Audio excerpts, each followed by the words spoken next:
This is Sarah, and today Mark and I are setting up our brood of 100 Delta robots known as Light Play here in our master bedroom.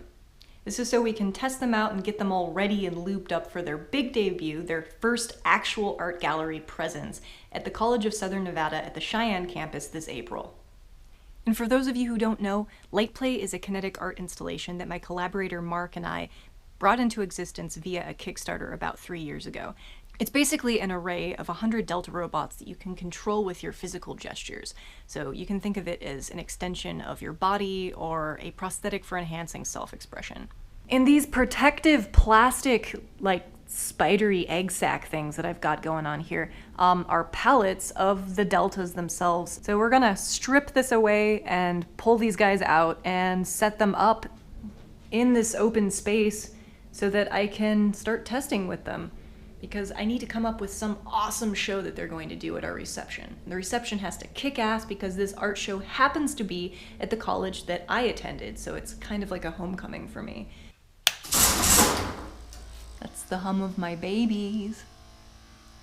Okay, so this week I went ahead and lubed up every single ball on each one of these robots, and that's 12 balls per robot, and there's about 100 of them, so do the math.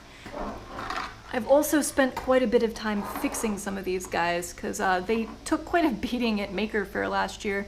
The ones that are completely missing actually have to be rebuilt because they were hit by airborne projectiles in the darkroom.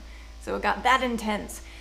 But for the most part, they're looking pretty snazzy.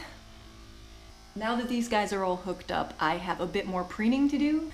That'll take the rest of the weekend, but whatever. So the next step for me is to come up with a more autonomous mode for the robots, so that in addition to being interactive, when nobody's actually in the gallery space, they're still doing stuff and not just sitting there lifeless. So to control all of these guys, I use this program called QLC Plus that's traditionally used with stage lighting.